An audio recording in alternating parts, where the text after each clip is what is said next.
Hey everyone, this is Nate Linquist, and I'm here with, Margaret. and we are so psyched to be here. It has been a week, so Hopefully everybody had a good, hopefully long weekend. Today's a holiday. I know, but this is like weekend fun right now, being together on the FlipChick Wealth Academy group mentor call live. We extend our weekends until Monday night. We do.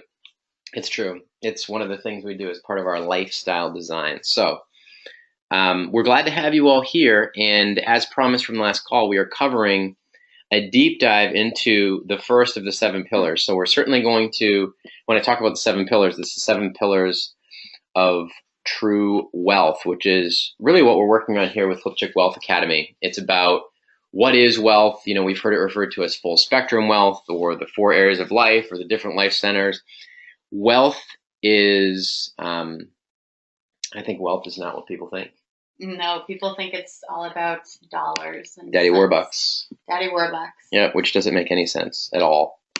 Although Daddy Warbucks was a good guy. After. Isn't it funny they gave him the name of Daddy Warbucks, and then it was all that. It's very strange. But anyways, I'm not going to sing any Annie, I promise. So yet. So as we jump in, I'm going to be asking you to come to this with a very open mind and an awareness that, and we're going to spend more time on this. We're not going to go through every single element, what we call the critical elements of the first pillar, simply because we want to make sure we give enough attention, enough awareness, enough contemplation to each of the elements. So anyways, just give yourself permission to be completely present while we're on this call, because the time that we're spending with you is time that's designed to bring you forward, to pull you forward to the next step of your real estate investing and your flipping. And it's also going to shine a light on what flipping is in the big picture of real estate investing. It's really the key, to opening up the door to massive passive income. But it certainly is not the end all be all of how you're going to generate that. It's a vehicle, it's a transition, it's an escape from what's normal to something new. So give yourself permission to be completely present. Please block out any distractions, close the door, tell everyone, hey, you know what, I'm on my call, I invested in this. Our door's shut, we won't be interrupted. And also, we're going to ask you to do the same for yourself. So it's awesome to have you all here. I can see you all there. Welcome to the call. And let's just do a quick recap of these 7 pillars. So I'll read through these, and then we'll take it from there. Each of these foundational pillars are critical components of your success in creating the life you love, as well as a strong, stable, profitable, and scalable business. Now, as I share this, just remember, real estate investing and flipping real estate is not only about making money. And that's why we call this the 7 pillars of true wealth. Because if it were just about making money, then when I was 206 pounds and making a bunch of money and really unhappy in almost every other area of my life, then I was successful. But I was not successful. So, I think it's really, really important to look at what we're doing as we're looking at these pillars are each individual areas, each individual sort of foundational supports for all areas of your life. And then real estate investing and flipping become the vehicle, the financial vehicles for funding this true wealth. So it's a bigger picture, more holistic picture. The key is understanding how to integrate all 7 of these pillars daily so you can improve how you feel, how you earn, how you give and engage with your world. And this is where true wealth comes from in real estate investing. So let me go through again. You're going to hear it's like a broken record. We're going to go through the 7 pillars right now. Yeah, the first one is the flipping escape plan. Second one is the productive growth and progress. Third is business launch. So active and passive income. Lifestyle is highly, highly important to me. Mentor and mastermind. 6 is ultimate creation mindset. And then 7 is legacy and overflow. All right. So what I'd love to do is just get a quick show of hands. How many of you believe that you could see flipping as an escape plan, as an opportunity to go from sort of one place to a place that's better, an avenue to create a pile of cash. Quick show of hands. Okay, good. So all of you are paying attention. That's awesome. And it's true. That's what it is. It's an opportunity for that. So there's value in that. Now, the next thing I want to ask is, if I jump down to lifestyle, because I don't want to read the whole list again, but one thing that jumps out is, how many of you have spent a lot of time working on making money or growing a business, but have forgotten about quality of life at some point along the way? Maybe you just kind of worked your tail off and forgot to enjoy life along the way. I remember when I first... Raise your hands. Raise your hands. Yeah, raise your hands, Susan. Like, let's see how many of you have... it's like, how many of you are breathing? Because I know when you commit to building businesses, making money, it's easy to... Okay, there we go. There we go. Okay, this is important, okay? Because it's so easy to have a hobby, a project, and what do? We say, I've got to do this because... And then we create this sort of... when you say gotta, you're doing something that I call accommodating without choosing. You're blaming circumstances for something you've actually chosen to do. So you're instead of taking responsibility for what you've decided to do, you're blaming something outside of you. And lifestyle can suffer, right? When you blame work because, I just got to pay the bills and I've got to take care of the kids and I've got to do what's responsible. So let's not forget, as we go through these pillars, how important it is to take full responsibility. Each one of these pillars is something you build to hold up your lifestyle and your business. And I have to tell you, Margaret and I review this regularly. These pillars are something we talk about, we contemplate, we work on day to day, week to week, month to month, with a full evaluation.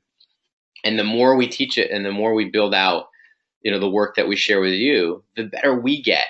We're taking notes. Margaret's taking notes. I take notes as I go through this, and there'll be parts she shares where I'll be taking notes and vice versa, because this is important stuff. All right. So let's talk about flipping escape plan. Let's start there. The flipping escape plan represents the first 4 steps of the flip and flow formula. So when you look at that, the flip and flow formula that you've seen, there's a lot of different steps, and I'm not going to go and list all the steps. There's 8 different steps. But really, the escape plan part is, you look at its foundation, fund it, find it, flip it. That's the escape plan. And then there's key elements, critical to understand and activate to truly utilize the power of flipping to launch a real estate investing business. So just to be clear, without these key elements, without understanding them, and contemplating them, and then taking action to improve the way you engage these tools, these key elements in your life, your ability to activate and utilize the flipping escape plan will be limited. And again, doesn't mean you can't flip a house without these elements in place, but it does mean that some aspect of your fulfillment or your joy or the way you build relationships or the kind of life that you're experiencing will be limited in some way. And, what Margaret and I want very much for you is to have a well-rounded, very fulfilling, thriving, what we like to call the ultimate thriving life kind of experience. And that's really driven by true wealth.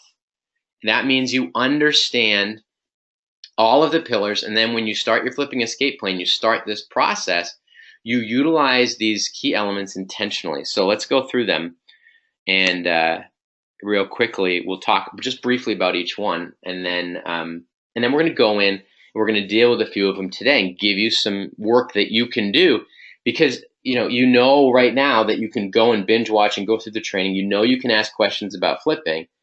So let's get you in gear, get your mind, your body, and everything that you're doing in gear to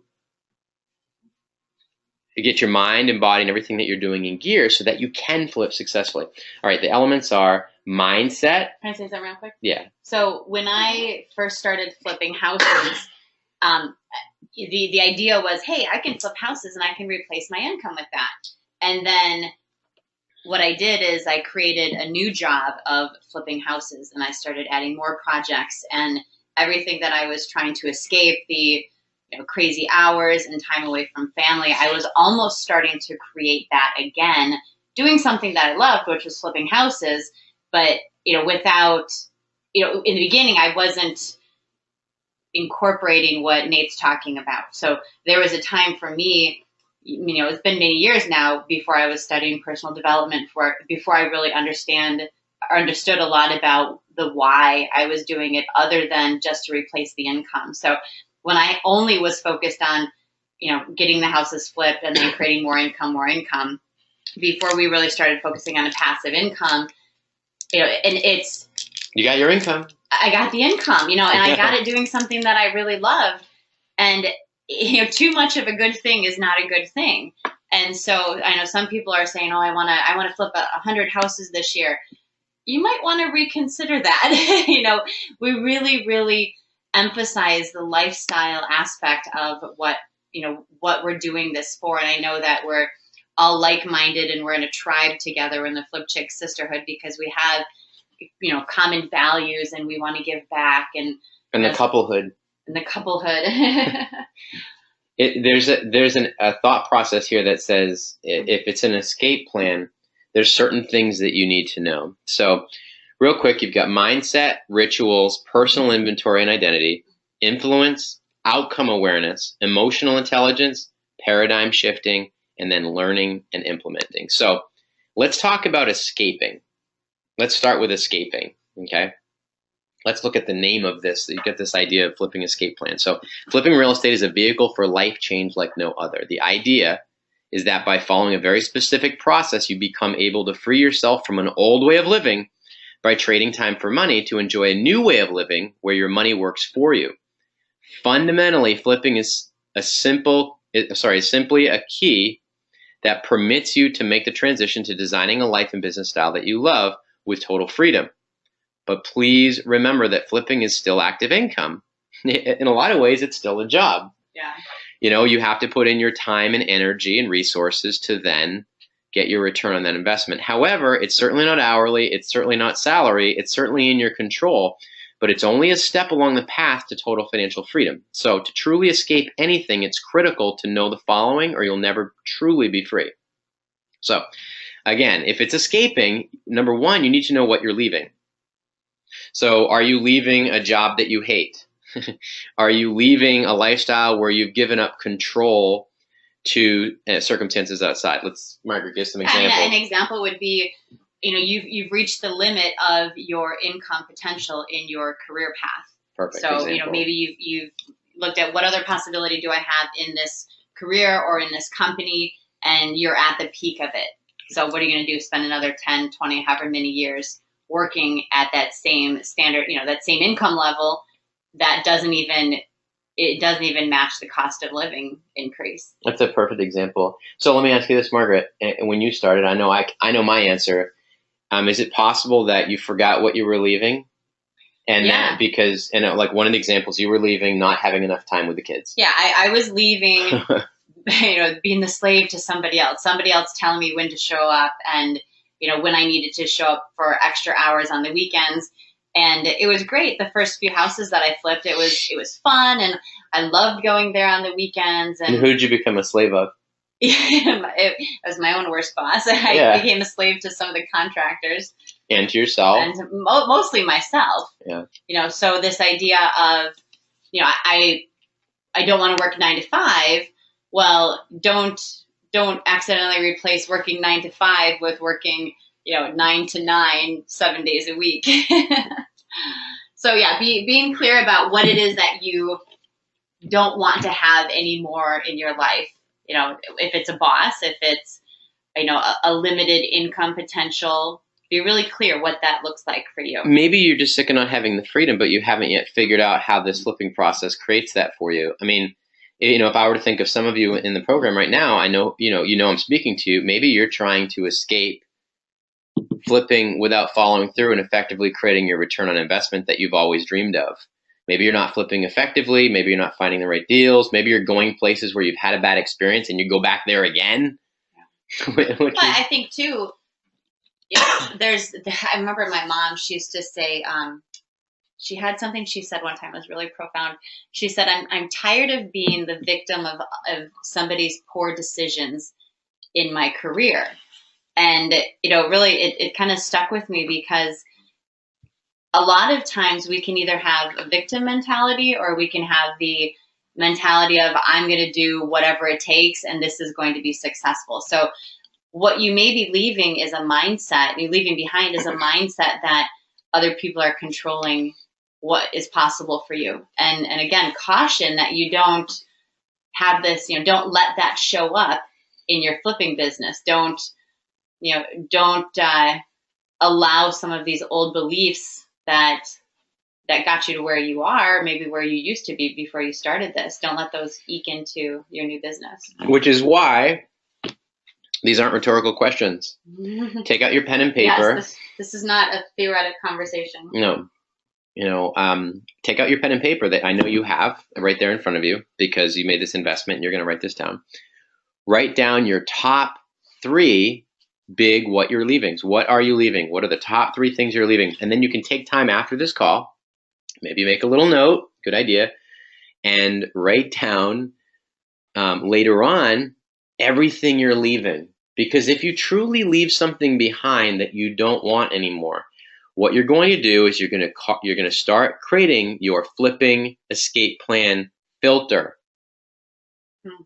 So good. Your flipping escape plan filter. Let's not accidentally let anything from your old world way of living sneak into the new way of living. Have you ever gotten into a pool or hot tub where someone took out a dirty filter, got all the water clean, and then they put back in the dirty filter where all the crap that you were just trying to clean out of your pool or your hot tub ends up back in the pool or hot tub? Now, you could change the water. You could even move the hot tub to a different yard. You could even have new friends come over and be eating new snacks and hanging out on a different day with better weather and a better bathing suit on. But if you put the same stuff back in the water, you're still going to have the same problems. So write down, you want to have your flipping escape plan filter, write down what you're leaving. Write down your top 3 right now. Just take a second and write them down. And now we're going to move on to number 2. It shouldn't be too hard for you to think about what it is you're actually leaving. Then you want to think about why you're leaving. Now, this is an important one because a lot of times I hear people say, I'm leaving this because my boss is an a-hole, or I'm leaving this because the economy sucks. And it's like, let's make certain that when you write down why you're leaving, you write down things that are facts. Like anytime you write something down that automatically blames someone else for your circumstances, that's not going to help you, because the why you're leaving only works successfully if you actually take responsibility for it and it's true. And the only things that you can verify are true are things that you take responsibility for. So it's such a bummer. Any of you who want to blame right now no longer can. Write down your top 3 why you're leaving. Maybe you can say, I'm leaving because I don't have an interest in what I'm doing anymore. Maybe why you're leaving is I want to spend more time with my family. Maybe you haven't taken your career seriously and you want to do something you know you'll take seriously. Let's not filter this. Let's not pretend. It's so easy. Listen, we all do it. We sit down and we have conversations with ourselves or with other people about all the things that were done to us and all the reasons why we're making a change, and they're all the wrong reasons. So let's be really honest. Why are you leaving the old way to a new way? Anything you want to add to that? Can you think of an example, Margaret, of some why you're leaving that might not be true? Well, I was just, as you were talking, I was just thinking that sometimes it doesn't have to make perfect sense to everyone around you. So I think a lot of times we make decisions because somebody has an expectation of it. It could be that you just don't love the path that you're on anymore. You're ready for a change. You're ready for a change. You're ready to have more meaning in life. You're inspired. You don't want to have another year go by and it's almost the middle of October of 2017. Do you look back on this last year and was it the best year of your life? And if you're in the program, to Margaret's point, and you look at this year and it's not the best year of your life, the question is, if you're not clear on your why aren't you? Because when willpower is not enough, and there's fear and there's money challenges and whatever it is that's going on around you that's keeping you from flipping a house, and you haven't gotten one under contract, you haven't had the money conversations, whatever it is, if your why isn't big enough, neither will your results be. You need to know that why. So take the time, write the question down. You can answer it now or later. Give yourself time to contemplate, All right. The third thing is, and we'll get more into this when we get into identity, but the third question is, who is leaving? So you want to know who is leaving. And sometimes, like for me, when I made the move to investing and to flipping, the person who was leaving was someone who was, I might say, addicted to pleasing other people through opening businesses. There was this, I had to take a serious look at who I was, and I had to know, like, okay, who's the person who's leaving? Because you know what? Your identity creates your behavior. And if you're really escaping, here's the bad news. Have you ever heard this quote? I want you to write this down. I love this quote. Wherever you go, there you are. Wherever you go, there you are. I'm going to share just along the lines of the identity.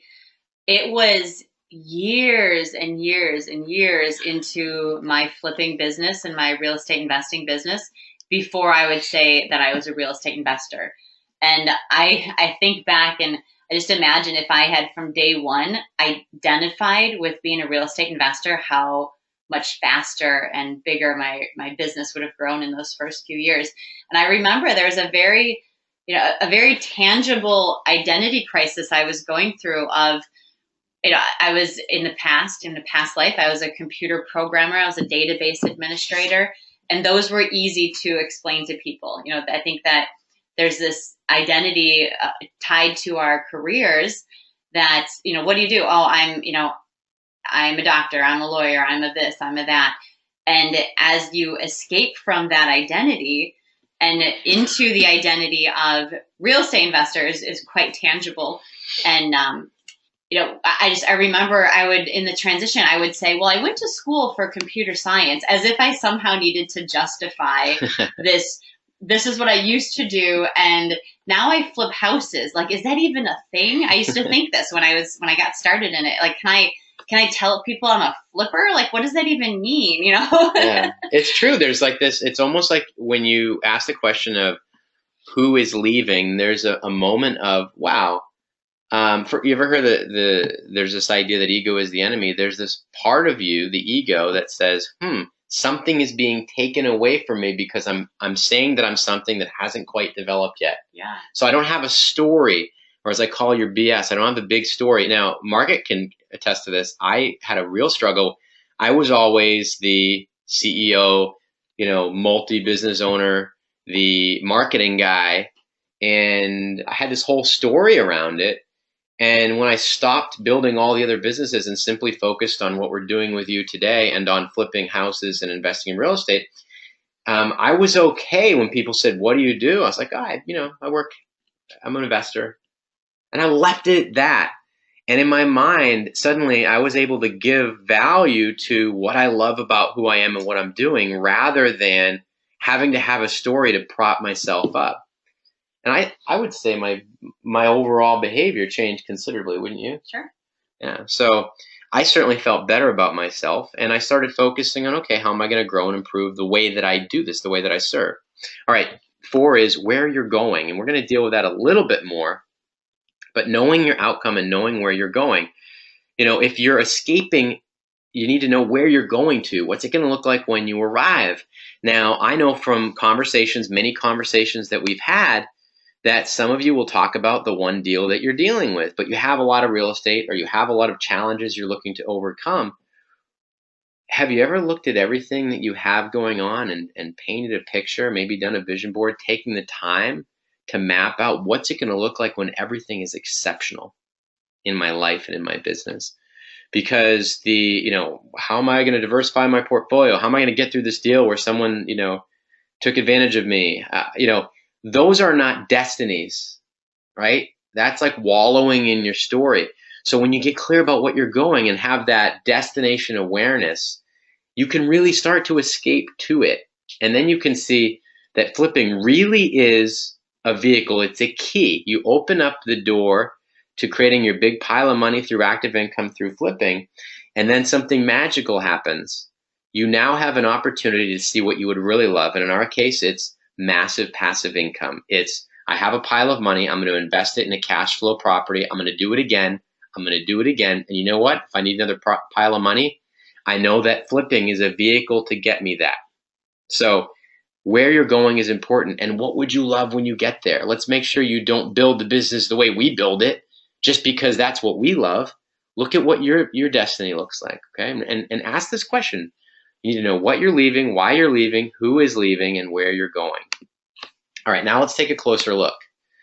We're going to take a closer look here. Regardless of where you are in the process of flipping or real estate investing, this training is designed to give you a level of awareness. So awareness, before we go any further, is your ability to use your senses. So what you see, hear, taste, touch, smell, and what you know to be true. There's 6 senses. So the human mind has the ability to utilize 6 senses. One is what you know to be true.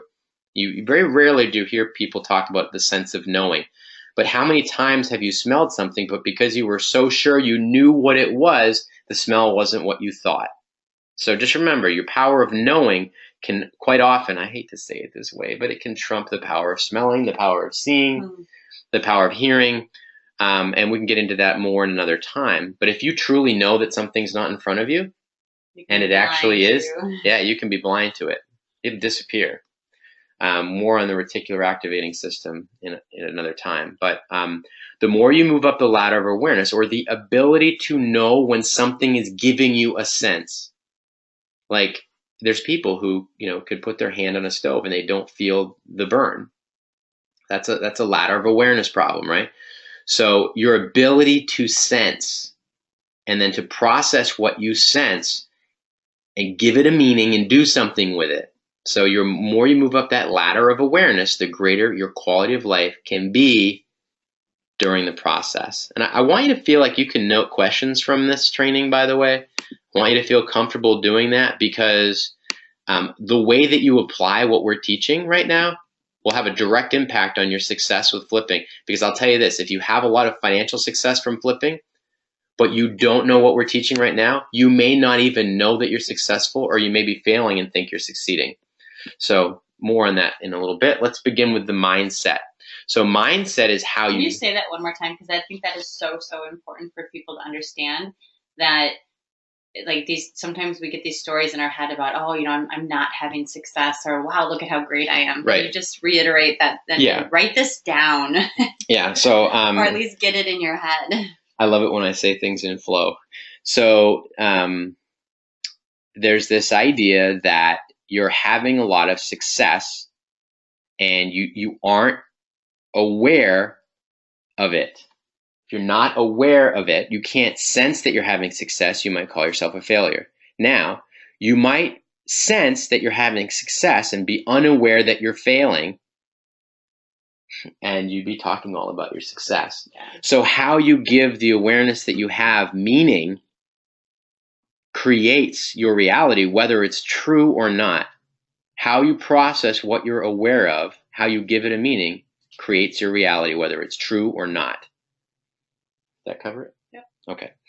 So sometimes I look back to how you say that again. I'm like, I don't know if I can. What did I say? Give me a minute. So imagine the power that you have to get your success wrong right now.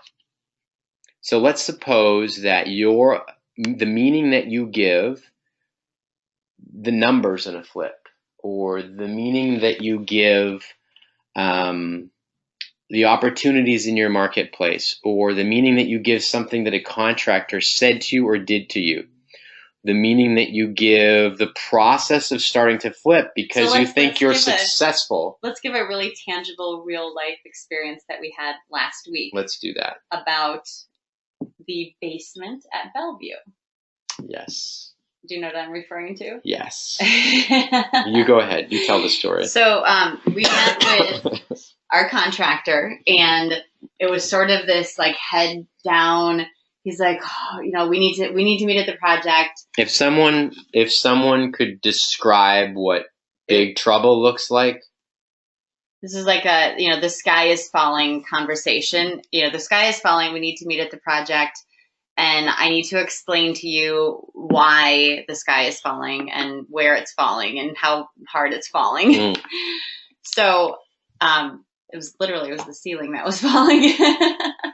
So we meet at the project. And not even that. And yeah, we meet at the project, and the contractor starts in the back of the basement and is explaining all these, this is a problem here, and we're going to have to rebuild this whole thing, and look over here, this is all rotted. And I don't know, had it gone for 15, 20 minutes. Oh, at least. Every floor joist that was not good. And if anything had blah, blah, blah happened, or this happened, it became this would just have to be torn right down. So, I can, do you want to have your version, your side of the story, or? All I know is I'm not used to working with this contractor. And I turned to Margaret and I said, and I was, I probably was smiling and just as, and I was like, not distraught as I was 20 minutes earlier. And Nate looked quite distraught. And I said to the contractor, what's this going to do to the budget? And can you fix it? He said, hey, ready for the response? So first of all, we had the conversation about, let's not put any ideas in anybody's head about how it's going to negatively impact the budget or the timeline or anything. Yeah. I'm picturing bulldozers at this point. So there was definitely a look of like, well, can we even salvage anything above the basement? Well, no, keep in mind, I heard a lot of negativity. No, but there was definitely, I am willing to hear someone be a realist. I'm also forever the optimist. Yeah. And I had in my mind a sense of, if he thinks we can't do it, we'll find someone who can. Yeah, but there's based on the conversation, it would be completely reasonable to think this is going to cost tens of thousands of dollars more than we had budgeted. And, just I got to say his response. Yeah, go ahead. He goes, maybe $1,000. And, he goes, no, it's not really going to affect the timeline really at all. He's like, I just wanted to make sure you knew what we were dealing with. And then, ready for this? The next day or day after that, he comes down, and the whole thing that he described, and I'd say closer to half an hour, he had done in 6 hours by himself. Yeah. So, just the idea of it's kind of the catching the fear, or catching the enthusiasm too sometimes. Yeah. You could have somebody who says, oh, this is going to be an easy project, and you're looking and like it looks like a tent in somebody's backyard. Yeah, they're planning their trip to the bank with the profit, and you're over here like trying to get facts, Yeah. There's two sides of this. So one side would be, Margaret and I have been down this road enough to know that, like, I'm looking at like, what did this guy lost his marbles? We have a house here, we're going to flip it, it's no problem. But it was interesting to hear how it sounded like we were getting set up for a budget change. And the thing is, you can also have, like Margaret said, have too much enthusiasm and excitement around what you wish would happen. And what happens is you miss the details. So knowing how to see and feel your experience based on what you're sensing, and then you give it a meaning. We call it keeping the cover on the kettle, keeping the steam in the kettle. That's what, if you look at like an old, a train back in steam engine days, if you took the cover off, the steam tank, the boiler, and the train wouldn't go down the track anymore. Neither will your project. So, mindset's a major component of that, and the ability to have the awareness to see things as they are and not better than they are, and to understand what's really going on, but then give it a meaning that's empowering, that moves you forward. So to that end, I love that example that you brought that up. And it's helpful as I get into teaching to, Margaret, what really helps when you do that is you bring up an example, then I can come up with some examples, and we move back and forth between curriculum and real life experience. Mm-hmm. So mindset, how you see, feel your experience. So you could have it happy or sad, positive or negative, growing or shrinking, exciting or dull, etc. Can I give one more example? So I actually wanted to ask if someone here with us could give an example of raise your hand if something you see that has been negative in your flipping business recently. Can you share an example of something that's negative? I love that. And while you're raising your hand, I'm going to share what happened today. So our realtor stop by the 2 projects that we have going. And one of them, our contractor says is going to be done on Friday, so we can list it over the weekend. I think it's probably going to be done Monday or Tuesday. The realtor went there and he's like, there's no way it's going to, he messages me. He's like, there's no way it's going to be listed anytime in the next few weeks. Again, he's got his, and this is a realtor I worked with for a very long time, and he's very positive, but he came in with his, I am looking at something that I believe has more work to be done than what you believe has work to be done. And, it would be really easy when you have somebody who I'll call him in a position of authority, who is questioning something or getting ideas in your head about, and realtors in our world, realtors have an incredible power over our mind at times to say, oh, I think it's going to be worth this much, and that maybe is too high, or I think it's going to be worth this much, and maybe it's too low. So, that was an example of just what happened today of, he came kind of a blow to what our plans were, but it literally has zero impact on my mindset. Yeah, there's an element of like being an authority in what? So the idea is like we respect his authority for what he's an expert at. Yeah. What he's not an expert at is our project, where it stands in the process we've been through, our timeline, our scope of work, our contractors. But you know what? If we were coming to look at this project raw and we were sharing ideas, we respect an awful lot of his input. Yeah. And also we look at his pricing and what the market can bear. So if I wasn't clear before, I'd love you to type in or just raise your hand if you'd like to share an experience that's either very negative or very positive. And let's look at how mindset can affect that really quickly. So if you've got an experience in flipping, your flipping business or your investing that's going on right now. Okay, so we got a hand raised. I'm going to unmute you, Jesse and Dan. Jesse and Dan. You have to unmute yourself. Hello, hello. Hey, guys. Hello, hello. Or girl or guy, depending on who's there. Guy and girl. Flip couple. How you guys doing? Are you good? How are you? Doing great. All right. So I would love it if you guys could share a positive or negative experience. And what we're going to do is we're going to exercise the power of mindset on what you tell me, if that's okay. Okay. Okay, go ahead. So one of our major negatives that we got into is we've been started in the process of doing this business for a couple of months now. Our first realtor, we made the mistake of signing a buyer's agreement with and taking his word that he was putting in our offers. And he kept saying he was doing verbal offers. And we never got anything moving towards possibly getting under contract. Yeah. And now we are with our new realtor, and we've already had multiple counter offers and everything come through with her. That's enlightening. So here's the thing. Yeah. So that's a pretty negative experience, isn't it? Yeah. Okay. So let me ask you this. What if you could look at what you've done as fail as fast as you can on multiple offers? And what if you can see what you're doing is making massive progress, moving ahead in the face of that challenge? Could you see and feel this as a huge victory where many people might have gone months or years without realizing what was happening or given up? Definitely. Yeah. Not to mention the fact that right now you're changing the lives through your sharing of many, many other flip chicks and flip couples. That was a mouthful. By sharing your story, because you know what? The idea of a realtor saying, you're locked into this deal and I have this obligation to put in your offers, and they don't do it. First of all, instant escape clause. See you later. You're not doing your job. You're fired. And there's nothing they can do about it. The second thing is through sharing that experience, you're demonstrating little nuances, little hidden issues that can happen where you guys along the way were getting pretty frustrated and immobilized by that process, weren't you?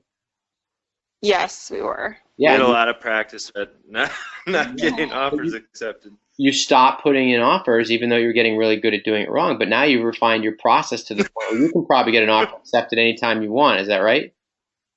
Yeah. Yep. Yeah. All right. So that's an awesome share. And I think that, the truth is every single time you have an experience, now this is what's called a compound experience where a bunch of sensory inputs came in, you had an opportunity to give those inputs a meaning, right? Yeah. Okay, so we call that your reality creation system. And when you use that to your advantage to empower you, it can always move you forward if you decide. That make sense? Yeah. So you can catch each other now. When one of you says, oh my God, what a setback, what a pain in the ass, you can say, oh, wow, did we just sharpen our tools to the point where not even a foolish realtor can hold us back? Power couple. True. Very true. All right? So use that as a strength. Awesome share. And any questions so far about any of the stuff we've covered so far tonight? Nope, not from us. All right. Awesome. Thanks, guys, for sharing. I appreciate it. Right. Thanks. Thanks, you're welcome. All right. You're welcome. Yeah, I love that. I love that example because they are absolutely in a better position now after having that, perceived negative experience. To have that so early in the game, it's kind of like you go on one date, and if you have an expectation that your first date is going to be the love of your life, but you learn from your first date and your second date what you don't want on your third date or your fourth date. Yeah, and not to mention the fact, I know that Jesse and Dan, and I'm sure they don't mind us sharing because we shared it at Unleashed, they dealt with some, struggles between each other because they were getting frustrated in the process. And there's an idea of, what are you doing? What are you doing? And, what's great about this is how you see and feel your experience is dictated by the meaning that you give it. So that includes building your business. You might be able to say, wow, we just can't find any properties. I mean, we had a number of conversations that looked a lot like that. And you have an opportunity to frame what you're doing as everything that you're doing as a critical piece of your success. You can look at what you're doing as successful, as happy, as positive, as growing, as exciting, just as easily as you could make it dull, shrinking, negative, or sad. That's your reality. That's the power you have over your reality. This is no small lesson. So I hope that you're paying attention to it and not think, I already know this crap. It's psychobabble. You know what? I forget all the time. I'm glad we're teaching it. I'm glad we're going through it because it's just as helpful for us as it is for anyone who practices it. You'll never learn it completely and know it unless you completely practice it. So through your days and weeks, we'll continue to teach you everything you need to know to grow your real estate investing business. But what will your experience of implementing it look like to you? Do you see it as a vehicle to save your financial situation from a problem? I know some of you have had a lot of investments that aren't really coming together. They aren't closing. They've been in the market too long. They have issues with what they look like.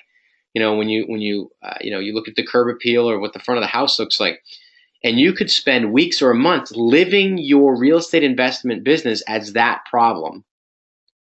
You could close your view finder around your problems and make that the reality you experience. So, do you see yourself as struggling, working through it? Or do you see yourself as growing? Do you see a destination that's so exciting to move towards that you're like this warrior swinging a sword, going around, just winning the battle? And we're going to go deeper into this, into the 7 pillars training, by giving you a series of actions you can take during each of our calls to further refine the experience that you create during your business and your life building process. But how you create the reality, I can tell you, we've had comments come back from women who have signed on and couples who have signed on, actually no couples, mostly just individual women, signed on to the online course, and they're not in the mentor program. And they said, oh, it's within 30 days, I want my refund. And we've gotten messages like, this program just isn't working for me. Nothing is going right. Now, I've called a few to find out what's going on. First of all, I can see every single time how much of each video everyone's watched any time. So I know some of you haven't watched much of the course. Some of you have. So I said to this woman, I said, you mind if I ask you some questions? First of all, we've already processed your refund, and your course has been discontinued, so don't worry about that. But do you mind if I ask some questions? Because I'd love to be able to help make our program as effective as we could possibly make it. She said, sure, go ahead. I'm just not happy with it. So what else do you need to know? I said, well, could you specifically, she had said, well, this isn't successful for me. It's not working out. It's not what I promised, blah, blah, blah. I said, okay, which video wasn't what you wanted it to be? And she said, well, the first one mostly. And also there was this other one that also was this, and she started telling me what was wrong with it. And here's what happened. She said, when I started the first video and you're talking all about the fact that you're sharing, how to change your mindset. And I wanted to learn how to flip real estate. Excuse me. And you don't even get into that in this program. And then there's this other program that it just tells you all about how you're supposed to put together an investor's packet. And it doesn't even give you a template so you can put your information into it. So I said, "Do you mind if I share something with you?" And she said, "No, I don't mind." I said, "Okay, well, the video you're referring to, you watched it for 30 seconds. And the other video, the beginning one about mindset, it relates everything about mindset to the real estate flipping business so you understand how you experience the training so you can be successful." You watched that for 4 minutes.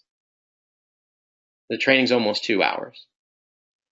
So this person had a mindset of her world, her struggle, her being busy, all this stuff going on, and she wanted to project that, give it a meaning of we failed her.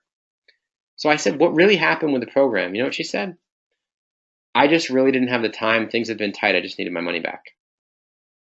So regardless of what experience you're having in your life, what sensory inputs you're getting, you have an opportunity to give it the meaning: happy, sad, positive, negative, growing or shrinking, etc.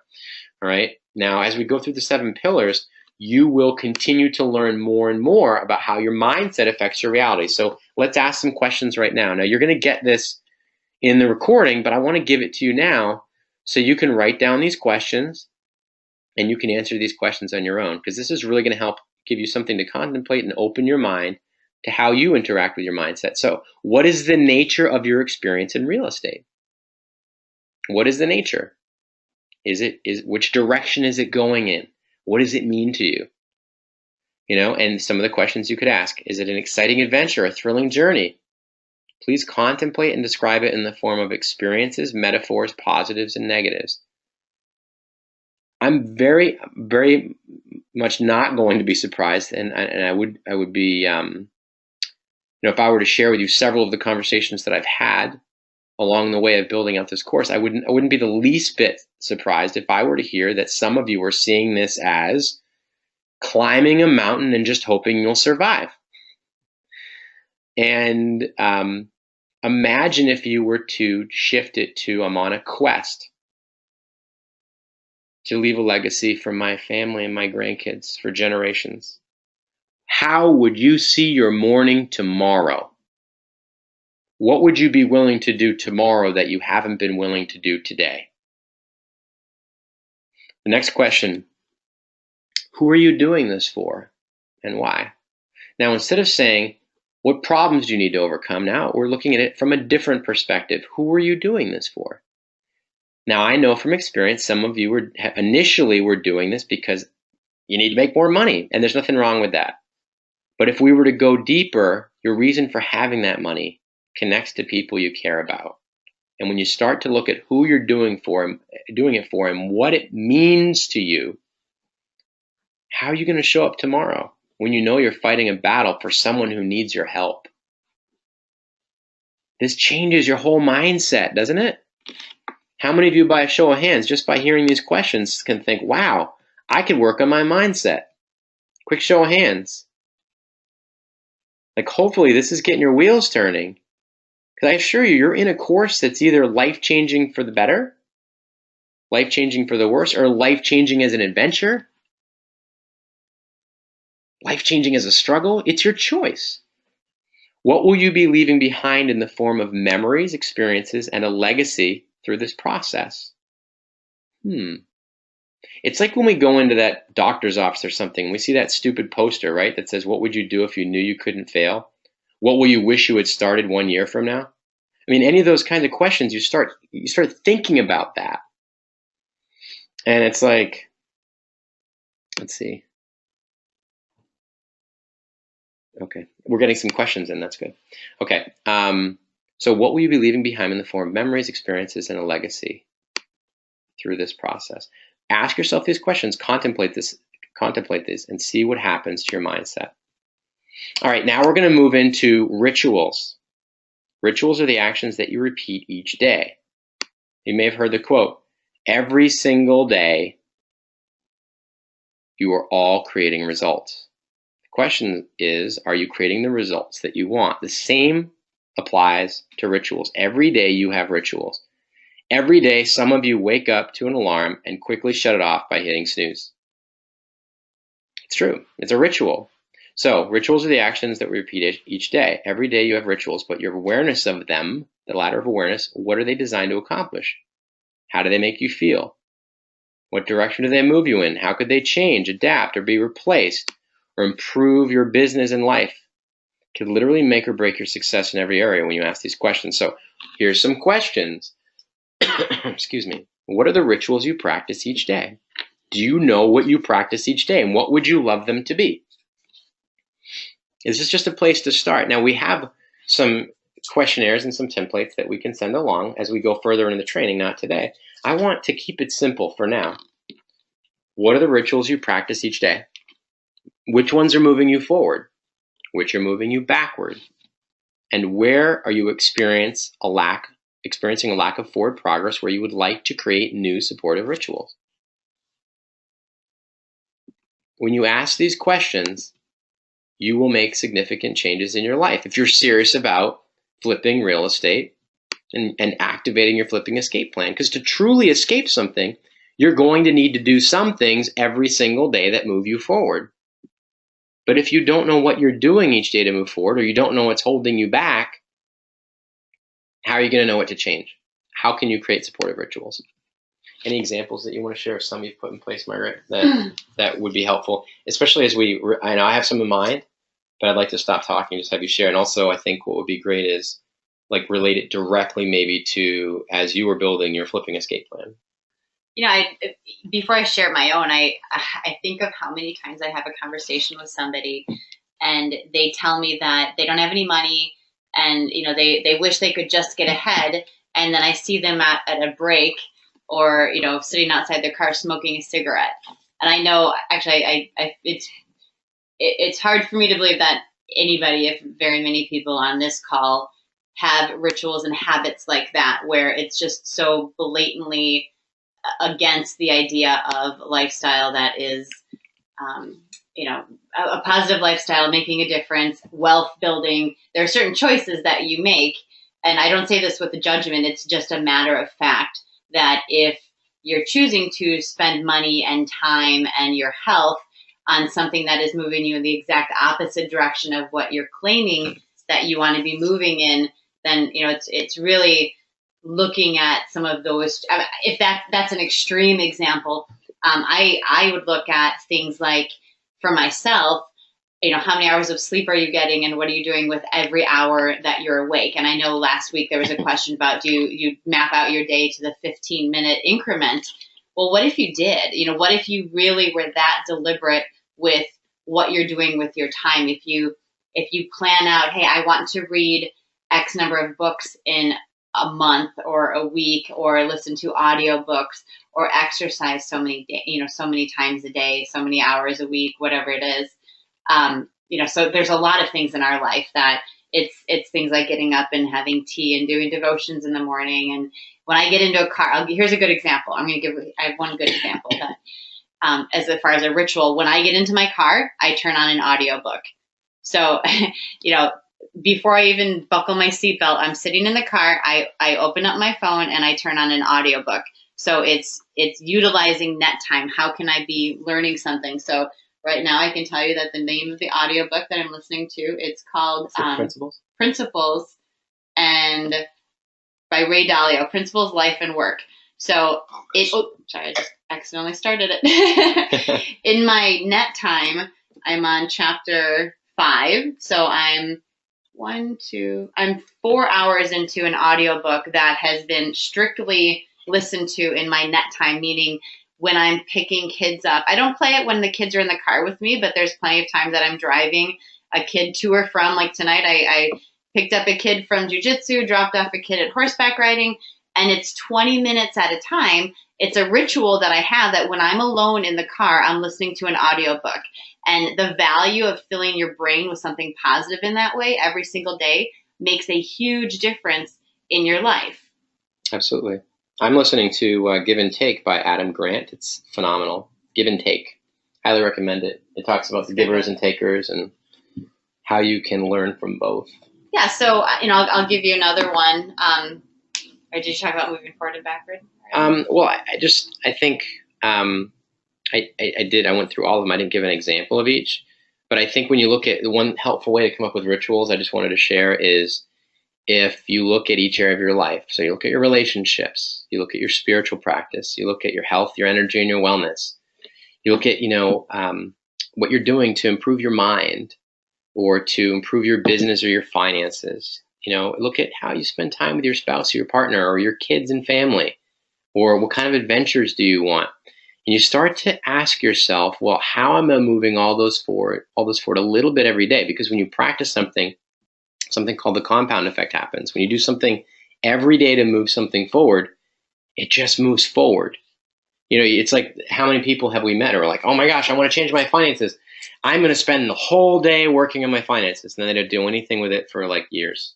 Mm-hmm. You can't change all your finances and improve all your finances in a year, but you can do it half hour a day or 15 minutes a day, taking steps like that every single day. So I think looking at which ones are moving you forward, an example that I would use, I could make a quick list, but ones that are moving forward, I'm proud to share that Margaret and I have decided to cut out alcohol indefinitely for the time being. And it's shocking how, the ritual glass of wine here and there, eliminating it has changed the way I feel. It changed the way we feel, I think. It changed the way our pants fit. Yeah. It's amazing. Like if you have, especially post baby for me. Yeah, you have a couple bottles of wine a week because you enjoy having a glass here and there. That's thousands of calories. And for us, thousands of dollars. Yeah. Actually, I did the math, and it was in the four figures, which is a lot. It's a lot to be spending on something that's not so, so absolutely deliberate. It's looking at, we said, what are we doing that we're not absolutely deliberate about? Are we seeking consciousness or unconsciousness? Yeah. So we looked at having a glass of wine, and usually a glass of wine with us would turn into a bottle of wine. And, not that we're, crazy, lushy people, but it was one of those rituals. It became a ritual that we did not sit down one day and say, hey, let's make sure that we drink a bottle of wine 2 or 3 days a week. That's not something that we would deliberately choose. So we looked at it and we said, let's not do it then. Let's instead deliberately choose some nice green tea and enjoy a glass of green tea. Or oolong tea from China. Our orange blossom peach oolong tea that we're enjoying right now, yes. Which is just as fun. It's been absolutely delicious, I might add. Okay, and what you're moving you backward, well, we just shared a couple examples. And you can look, just, any place you feel like you're not seeing progress, I'll tell you this. I'm gonna speak to the wine thing again. I work out like crazy. You've heard me talk about it. I run like crazy every day. I've become, especially if you look at the last 6 months, rather obsessed with progress in my physiology. And I was frustrated with my lack of progress in some ways. As soon as we stopped the wine, instant reveal. It's like, wow, loads of progress. And it was just a matter of those extra calories. So, the thing is too, alcohol is toxic in a number of ways. And it also carries with it a lot of calories and sugar that causes bodies to retain water. And it may seem like this has nothing to do with flipping houses, but it really does. It does. Every area of your life impacts who you are and who you are. Let me tell you something. I shared with Margaret the other day, I feel so lean and strong and healthy. She even mentioned it to me. She's like, wow, you look ripped. And I told her, I said, I'm building better content. I'm sleeping better. And I feel more confident and excited about my life simply because of how I feel my body looks. And it's probably less noticeable to most people, but it's how I feel about me, my self-image. Yeah. So enough on rituals. We could go deep dive. We definitely want to provide more materials on this. Candace, you have the same ritual. I'm going to assume the ritual is the audiobook. And So smart. we do have other questions here, which we will answer afterwards. So let's jump ahead to personal inventory. And this is also identity. Personal inventory and identity. If you've never taken a personal inventory, it can be an enlightening experience. It's an effort of sweeping together much of what you value in your world so you can consider yourself objectively as a witness. How often do we take the time to sit back and look at us, look at ourselves as a witness rather than just as the thoughts that you think every day? So standing back and saying, hey, there's two of us. There's I am looking at myself. Eckhart Tolle describes it perfectly in his book, The Power of Now. One day he had a moment of awareness when he had his enlightened moment where he said, I can't live with myself. And he's like, oh my goodness, there's two people here. So when you look at your life and reflect on you, you can start taking inventory. When you know yourself, you can reflect and adjust your identity, your strengths, and your values in ways that others may never have considered. It's a life-changing exercise. So there's a few questions to contemplate as you begin this process. Now, we'll provide more questionnaires, like I said, for you to utilize in future 7 Pillars trainings. But we don't want to go so deep that we lose the whole point of this, okay? 7 pillars. This is, we're in pillar 1, okay? So we're looking at the flipping escape plan. You're thinking, wow, how could this have anything to do with the flipping escape plan? Here's the thing. As we're going through these elements, these critical elements, part of the flipping escape plan, it's who is escaping and what you know about you and where you are in your world, your level of awareness that dictates where you're going to end up, right? So let's ask these questions. And I would write these down as fast as you can and plan to answer these. You can watch the training when you get the video tomorrow, but in the meantime, ask yourself these questions. 1, what is most important to you in your life? What do you value and why?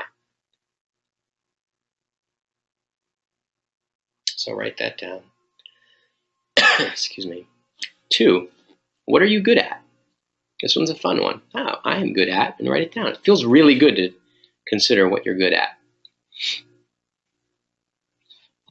3, what is the legacy you are leaving based on the life you are living? 4, describe your character.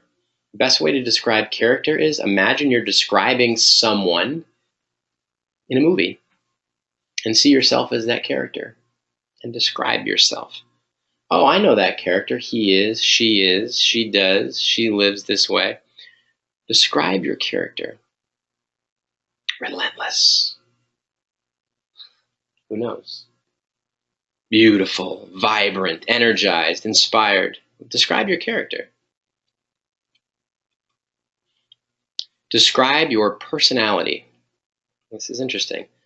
You know, some people might be described as whimsical or enthusiastic. You know, have fun with it. It's all up to you. There's no wrong answers. What is your SWOT? You may not know what this is, so I will tell you what it is. Strengths, weaknesses, opportunities, and threats.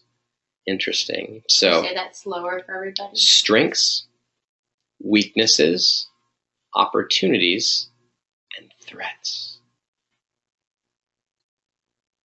For a while there, if I look back at building my businesses, one of my threats was I had a story about my athleticism, but over the period of a year and a half or so, I became quite unhealthy. So I was still going out and running like I was some kind of athlete when I wanted to go running. And it got down to the point where I'd run like, once or twice every couple weeks. It's a perfect candidate for a heart attack. So that's a threat. Opportunities would be, you could make the list. Anything that you see is a great opportunity for you. And strengths and weaknesses, pretty self-explanatory. And 7 is, where are you making the greatest improvement right now? I love this one because it's like, uh-oh, I'm supposed to be making improvement? That's what's great about rituals when you think back, because when you look at where you're making the greatest improvement right now, you have an opportunity to choose to make improvement in lots of places. But again, it's a choice you would need to make, and it's a ritual you need to create to make progress every day. So I want to jump back real quick. Here we go. I'm going to jump back. We've gone through some of the first critical elements. Okay, we've gone through mindset, personal inventory, and identity. On the next call, we're going to get into influence, a critical component, and we will relate it directly for sure to the flipping escape plan. We're also going to look at outcome awareness and take a deep dive in how you become aware and leverage your ability to create outcomes by knowing exactly how to do it. This takes the idea of action planning and makes it incredibly intentional. It deals with focus and deals with things like that. Then after that, we'll move into emotional intelligence, paradigm shifting, and then learning and implementing all elements of your flipping escape plan. All right, so now what we want to do is answer any questions that you have. Tiffany has a question, so please type in any questions you have. It doesn't have to be related to tonight's topic. It can be any question that you have. Also, you can share your successes for the week, your frustrations, any questions that you have. I will. Or any gold nuggets, anything. I'm going to share a success of ours. I will start the ball rolling. Share anything that jumps out from this training that you're excited to start implementing. Maybe questions you're excited to start exploring. Anything. So we, was it last week? I think we shared with you our daughter went to sectionals for cross country, and one of the meets was in a town called Byron, Illinois, a little rinky-dink town. And that day we ended up looking at some properties in the area where we already own some properties. And long story short, after going out to the property, a little bit of negotiations back and forth, a little bit of research on what kind of rent we can get, we did get a 14-unit apartment building under contract. And we're going to be going back to look in some further detail about exactly what needs rehabbing. And we'll be closing on that in the next 6 to 8 weeks. So that's our big success of the week. 14 units. 14 units, 3 to 5 of which are occupied. We couldn't verify exactly how many. It might be that there's 5 occupied, but only 3 are paying. Incidentally, speaking of mindset, the realtor who we're working with made it very clear that there were 2 other units, but he didn't even want to show them to us because they were that horrible. He's apparently not seen some of our flips. Yeah. We looked at the units and we're like, wow, jackpot. These are like 2 of the nicest units we've seen following that kind of a BS big story. And this property has a lot of value, and not to mention the fact it's got space for storage units, and next door to that, a mobile home park where we might be able to, which we're already in negotiate to purchase. So good times over here. So share your successes, frustrations, any questions. We have a question from Tiffany. When do you begin paying yourself from your flips? I want to use some of the profits to keep flipping and saving towards a flow property. At the same time, like to pay down debt. So I have.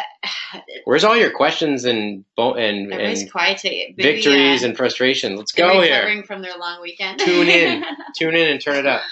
So Tiff, what I would do if there's debt that needs to be paid down. So I would, whether it's debt that needs to be paid down, or maybe you have a kid that's going to be going to college, or you've got, your own student loan, or you've got, something coming, maybe you need a new car and there's going to be payments.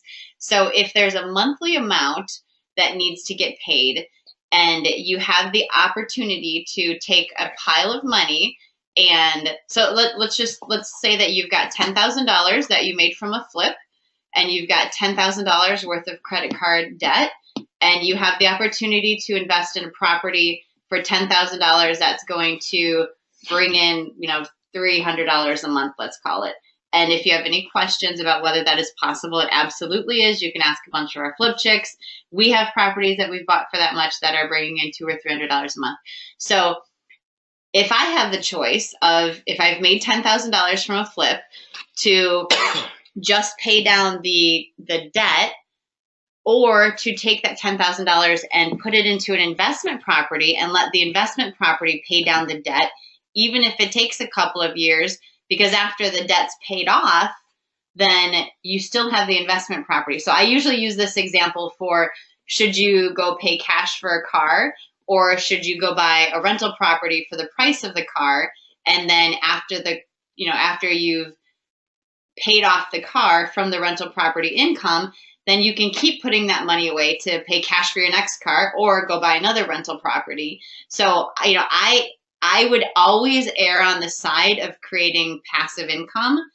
And I'm not saying this as like a blanket, don't pay down debt, but if you can create passive income to start paying down that debt, I'm a huge fan of that. So you don't want to get into a situation where you had a pile of cash and you got back down to zero.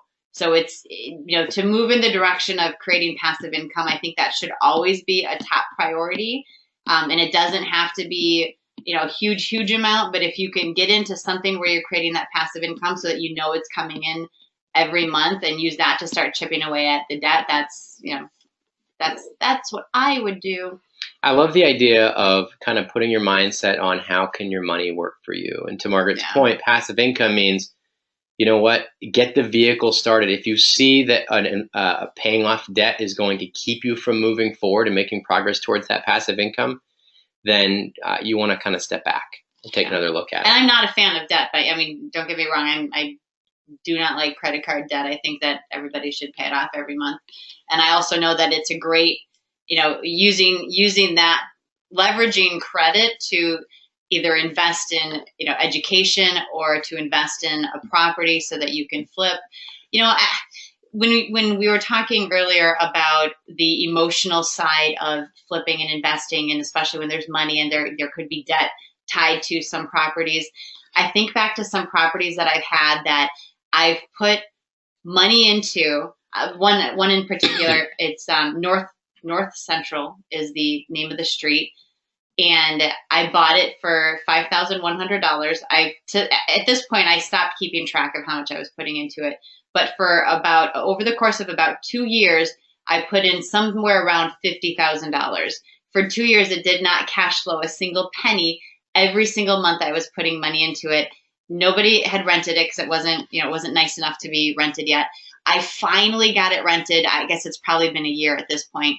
But I sort of had this emotional thing about, it's a money pit, but guess what? It's paid in full. There's no mortgage tied to it. It was painful to get to this place, but now it cash flows about $400 or $500 a month every single month. So even though it was painful to get there, there was credit card debt associated with getting it fixed up. So not only did I have a property for 2 years not paying me anything, I was paying credit card, paying the minimum on a credit card, that went into this property. But now I stuck with it through those painful 2 years, and that property now in its own right is cash flowing. So sometimes what looks to be like a big deal right now, let's say $10,000 in credit card debt, and I'm just making up this number, it looks like it's insurmountable. And 2 years from now, it's very likely that you'll look at that and say, wow, I could pay that with 1 month of rental income. So, just remember where you're going. Outcome awareness you're going to learn more about it, but this is an outcome awareness function. So the obstacles that you have right now, when you stay on the right path and you stay moving in the direction of where you want to go, think of when you reach your goals that you have, even a year from now or 2 years from now, is this big, obstacle in front of me really that big? Okay, the next question is, this is Candace. When setting up an LLC, can I just file it with my Secretary of State in Florida and be my own registered agent, or should I pay the fee and go through InkFile? Is there a privacy concern in real estate being your own registered agent? So that's exactly what the concern is when your name is tied to your property. So, there's some weird people out there. There's some shady people who are just, very litigious. They want to sue you for anything and everything. There's a lot of people who that's the way they live, is going from lawsuit to lawsuit. So if you have a registered agent, then which is usually your attorney, it also could be your accountant. There's like InkFile, places like that. You can actually have them be your registered agent. I think it's really smart to not have your personal name too very tied to properties that you own. You don't want a tenant to, slip on the ice on the front porch and then do some research, find out that not only are you the one who owns the property, but you also live in $1 million house and you've got 100 other properties or, whatever. And that's not, not probably going to be anybody's case on day one, but it's really smart when we talk about the liability protection. Having a registered agent is a really smart thing to do, especially as you build your portfolio. So if you're going to do something the right way, do it the right way from day one. So I recommend having a registered agent and not your personal name. And another way to take advantage of that also is you can open a business where you want to operate in another state. You can have a registered agent in that state where you're doing business to give you the ability to have an address and have communication happen with that agent. And there's some states like Wyoming. Especially with an accountant, because then the accountant gets the paperwork, so you don't have to worry about getting the mail and then sending it to an accountant.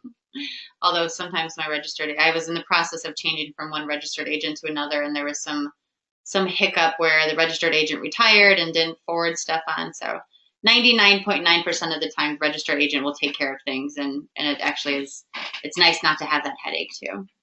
Good question. That's a really smart question. Okay, so congratulations to Jesse and Dan. Successfully negotiated a lower offer price after submitting an inspection report. So, nice. Nice work. Candace said also, is it best to file the LLC in the state you're investing in, or out-of-state LLC is ever a good idea for tax purposes? This is a if it walks like a duck and quacks like a duck kind of a situation. Well, I would always ask your accountant. A lot of times if you are doing business in a state that is different than the LLC is registered in, then you might have to also register in the state that you're doing business in as, an out-of-state business. It's very easy and straightforward. Let your accountant answer that for you. It's easy and straightforward if you are registered in the state that you're investing in. Usually you'll have to pay taxes in that state. It's definitely ask your accountant specifically for your state and the state that you are investing in. Okay, next one is Cindy. So how did you find the apartment building? Word of mouth. We found it from our realtor. So years ago, this was my first house. So there's an area that I started investing in. It was my first house I bought from Craigslist. So literally found a house listed on Craigslist and called the lady up and bought it from her, and then decided to do some research on the area and found a local realtor there. Happened to be a nice guy, really knew his stuff, had been in the area for a long time, and he's a realtor that I've used for like 10 years now. Randomly, I don't have a whole ton of properties, but pretty much every month he's sending us something. And in the last few months, Nate and I talked to him and said, hey, we're looking at getting some multi-units. We want something that's all brick, at least 10 units or more. And in the beginning, he was sending us a bunch of garbage, and I kept telling him, no, you're wasting our time. And finally, he understood what we wanted. Including the 5-unit that we took everyone through on Facebook Live, guys. He found us that 5-unit. It was a jackpot. And this one, so the asking price was $250,000. We offered $175,000, and they came back. They wanted $225,000. I came back and we said $192,000. That's the highest we'll go, which really wasn't the highest we'd go. And it was actually a reasonably good deal at his full price, but we just know how much is going to have to go into it to make it rentable. So because there are so many units that were empty, there's going to be some lag time in seeing the income come back. So kind of like the one I said that I for 2 years was fixing up the property. That was a single family, so that was a bit more painful. So when you have a 14 unit, you could fix up half of the units and get those rented.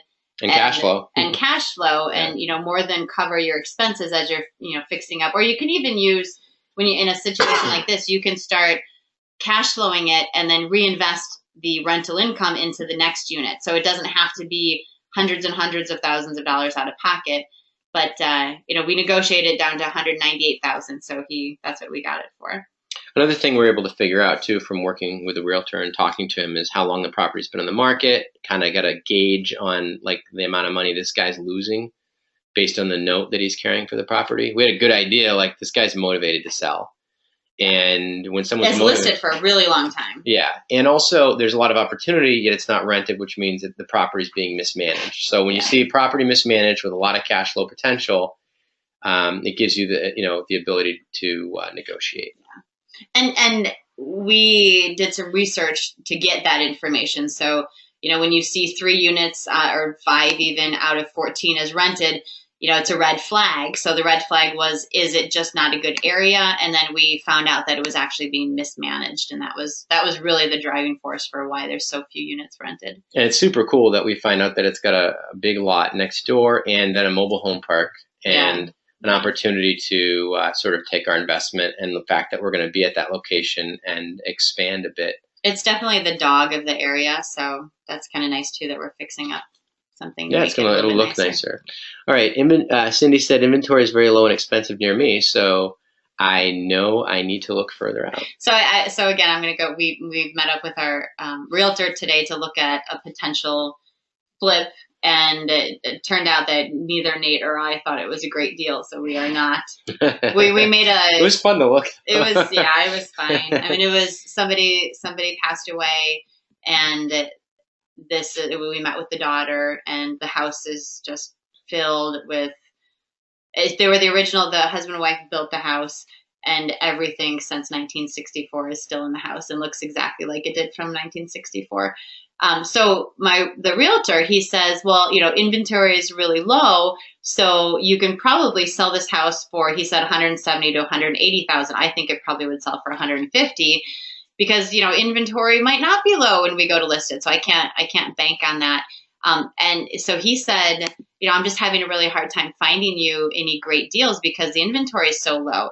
So what we did last week is we went down to the city and we asked, they have a program where they actually track vacant buildings. So, in the form of, they give out a violation notice if the building is vacant. So we got the city to pull a list, and this is the same city that we just were looking at today with our realtor. And they pulled a list of vacant buildings. There were 211 vacant buildings listed. So when we talk about, the inventory is low, it depends sometimes on where you're looking. So today our realtor said the inventory is really low. There's hardly anything available. And, I shared with him, I said, well, we've got a list of 211 vacant properties. And, that's what wholesalers usually do. We were down in the city, getting permits for some properties that we are flipping. And that's why we ended up getting the list. We wanted to look at some other houses that we saw that were vacant on the same street that we were flipping, because it's a lot easier to sell a house when there's not a vacant house next door to it. So,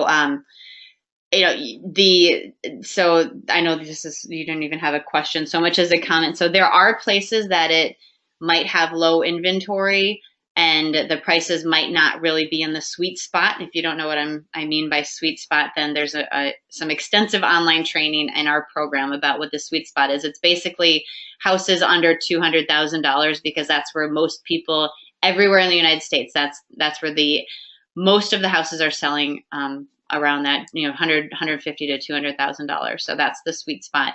So things that are higher than that, more expensive than that, it might make sense to look a little bit further out, Cindy. So that's a very true statement. You might need to look a little bit further out if you're not sure how far to look out, or you need some ideas for some areas. You can certainly ask that question. We can give you some more specific answers on that. Candace, in celebration, I started delegating, and now, I love this.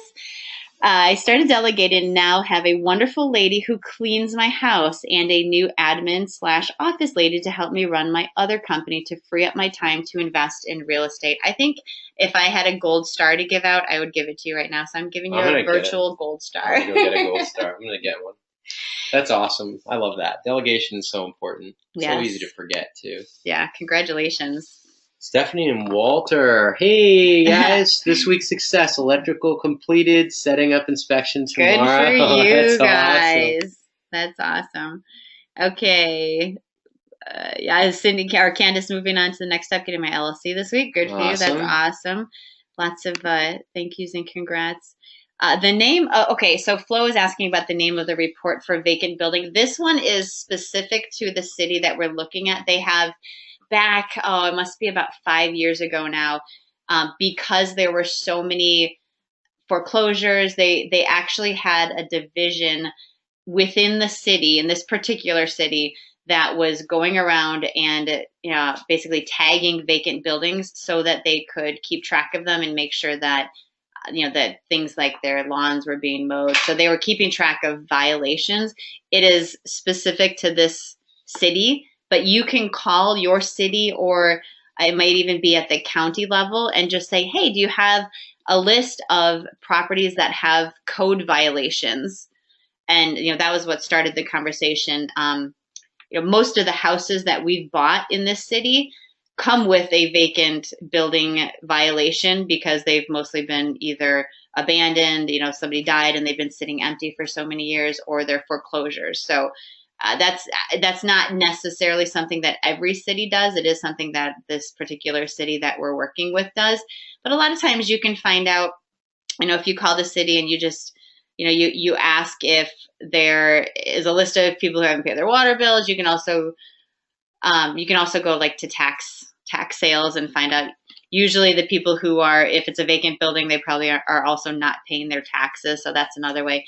I don't want to suggest anybody start like doing the wholesaling thing and scrounging for properties. But if you're really having a hard time, then that is an avenue.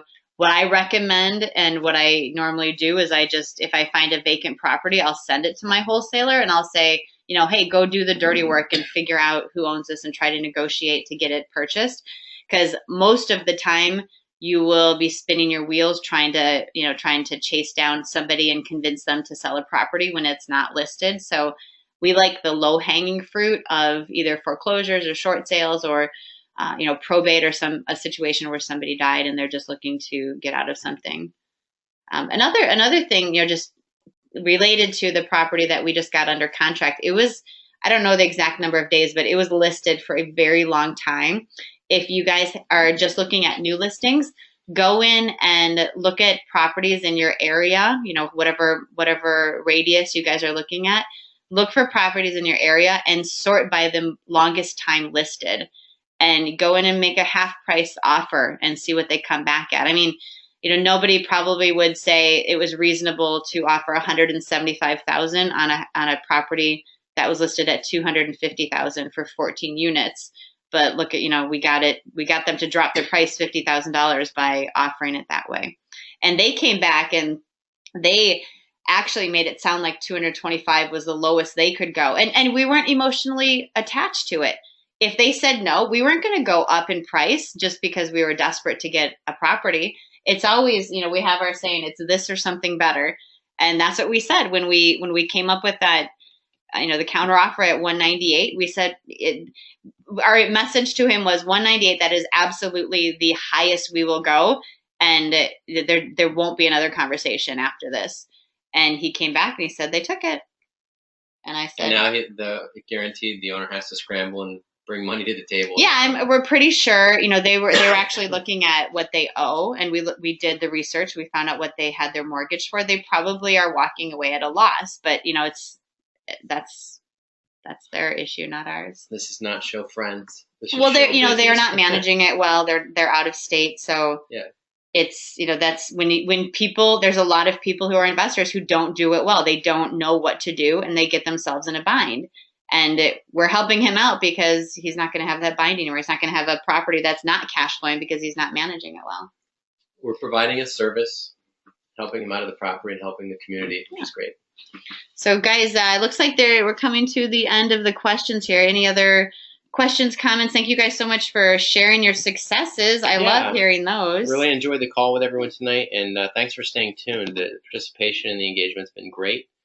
And we're going to make sure that you get a copy of this training so you can go through and answer the questions for yourself and get ready for next week's training. We're obviously going to continue to answer your questions on the call live and also relate the process, including as we finish the first pillar of the Flipping Escape Plan, on to the next where we get into productivity and growth. We're going to relate it to the real estate investing. We're going to help you bring your very best tools to creating the foundation for your success in life and business. So awesome call. Thanks for being here. And thanks for all the thank yous. Yeah, you're welcome, guys. big thank yous back to all of you. Wow, they're all rolling in. Everyone have a great night, and we'll talk to you real soon. Have a great week. Take care.